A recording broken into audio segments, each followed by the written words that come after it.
Last month, the government reported that shelter costs, the single biggest line in the inflation report, rose 3.3% over the past year, the smallest monthly increase since January 2021. Progress, apparently. Meanwhile, the median first-time homebuyer in America is now 40 years old. 40.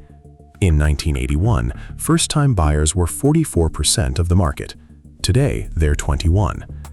Home prices are up roughly 50% since 2020. Median incomes are up 29.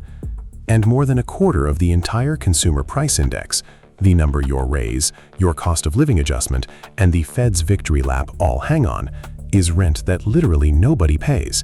Not renters, not homeowners, nobody. It's an estimate of what homeowners would charge themselves if they were their own landlord. So here's the question. If shelter inflation is only 3%, where did the houses go? And who benefits from a number this calm about a market this broken? If you watched our CPI video, the one about the basket, you already know the shape of this. The inflation number isn't a lie. It's a construction, a series of defensible-sounding choices that all happen to lean the same direction. Shelter is where those choices do the heaviest lifting, for one simple reason: weight. Shelter is about 35.6% of the whole index. More than a third of inflation is housing. Food is around 13%. Gas, the number politicians point at, about 3%. When the news says inflation came in cool, what it mostly means is the shelter line came in cool.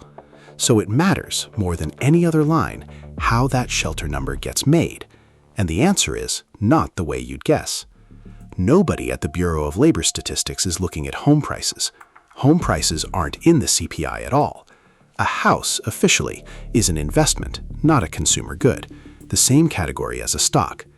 What's in the index is the cost of living in one, which sounds reasonable right up until you see how they measure it. The shelter line is really two numbers. The small one is actual rent of primary residence, about 7.8% of the index, real leases, real tenants, real money changing hands. The big one is called owner's equivalent rent, 26.2% of the entire CPI. One line, a quarter of the whole inflation number. And this is the official methodology, not a conspiracy blog, the answer to a survey question. If someone were to rent your home today, how much do you think it would rent for? Monthly, unfurnished, and without utilities. No one writes that check. No landlord cashes it. 2/3 of American households own their home, and the government needed some way to put their housing costs in the basket. The options were track what it actually costs to own, prices, mortgage rates, insurance, taxes, or impute a pretend rent. In 1983, they picked the pretend rent. And in 1983, there was a real argument for it. Mortgage rates were 17%, and putting them in the index made inflation look apocalyptic. Taking them out made the number calmer. Remember that direction. It'll come up. Here's what that choice does today. Since 2020, the actual cost of becoming a homeowner, price times mortgage rate, roughly doubled. Owner's equivalent rent went up about 30%. The index doesn't see the doubling because officially nobody consumes a house purchase. Your down payment is not in the basket. Your mortgage rate is not in the basket. The single largest financial event of your life is, statistically speaking, none of the CPI's business. But the rent side is real, at least. Real leases, real dollars. Now let's look at when. The BLS surveys each rental unit about once every 6 months. And most tenants aren't signing a new lease in any given month. Around 95% of the rents in the sample in a given month are continuing leases, not new ones. Your landlord doesn't reprice you every month. He reprices you at renewal if he feels like catching up to the market, and sometimes he waits a year or two to do it. Which means the official rent number isn't a live feed, it's a slow echo of the rental market, arriving roughly a year late. This isn't a fringe critique. The BLS and the Cleveland Fed publish the correction themselves. It's called the New Tenant Rent Index. Same methodology, but counting only new leases, the price you'd face if you actually had to move today. And here's where it gets uncomfortable in both directions. In 2021 and 2022, new lease rents were exploding, double digits, while the official shelter line crawled along at 5–6%. The CPI was underreporting your rent shock in real time, right when the Fed was calling inflation transitory. Then the market turned. The latest new tenant print is negative, down about 2.5% year over year. New leases are getting cheaper. And the official shelter line? Still plus 3.3. The echo is still paying off the last shock.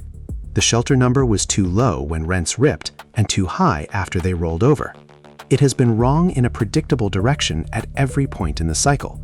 Not because anyone's lying, but because the machine was built to be smooth. Smooth is the feature. You just live in the volatility it smooths away. Now put the two receipts together, because this is the actual mechanism. Take a quarter of the index that's a survey hypothetical. Add a rent sample that echoes reality a year late. Then give that combination a 35.6% weight, the largest in the basket by a mile. That weight means shelter doesn't just contribute to the inflation number. On most months, it is the inflation number. Strip shelter out of core CPI, and entire years of stubborn inflation, the whole 2023 to 2024 last mile story, largely disappear. The last mile was, to a first approximation, the echo. The Fed held rates at a 20-year high, waiting for a number that was mechanically incapable of arriving on time. And the same gears turn the other way. When the echo finally fades and shelter prints cool, like it just did, the index looks great. Inflation is beaten. Rate cuts are on the table. While the actual price of getting housed, the down payment, the mortgage payment, the first-time buyer math, never came down at all. The scoreboard resets. The stadium is still on fire. So who wins when the shelter number reads calm? Start with the referee. A low, smooth shelter line flatters every inflation-linked promise the government makes. Your Social Security cost of living adjustment, your COLA, is indexed to it. Federal tax brackets are indexed to it through chained CPI, the extra thrifty version since 2017. Every 0.1% the shelter line reads low is money that quietly doesn't get paid out in adjustments. Nobody voted on that. It's just methodology. Then the Fed. A shelter line that lags means the Fed gets to declare victory on the way down using the same broken speedometer that said transitory on the way up.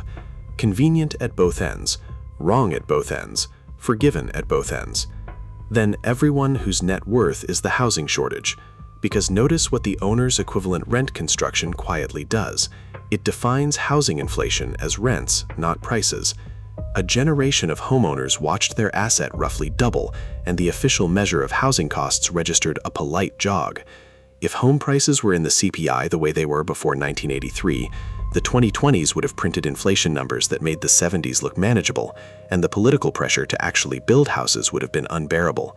The measurement choice doesn't cause the shortage, it just mutes the alarm that would have forced someone to fix it. And your employer while we're at it, because 3% inflation is the anchor for your 3% raise. The number is the negotiation. Which brings it back to your kitchen table. If you rent, your renewal letter is the real shelter index, not the smoothed one, the one with your name on it. Pull the last 3. That's your personal CPI, and odds are it doesn't say 3% a year. If you're trying to buy, the number says shelter is calm, but you already know the punchline. The median first-time buyer is now 40. The ownership share of first-timers has collapsed to 1/5 of the market. And the standard affordability math says the median new home eats 1/3 of the median income before the roof needs anything. The houses didn't go anywhere. They just stopped being priced in a currency the official number can see. If you own, congratulations. The statistic is imputing you rent you'll never collect. On an asset gain, it refuses to count as a cost to anyone else. You're not the villain here. You're just the beneficiary of a very polite measurement. The shelter number isn't fake. It's worse than fake. It's sincere. Built exactly to spec in 1983. And the spec was, keep the number calm. It's been calm through 2 rent shocks, 1 affordability collapse, and the slow disappearance of the starter home.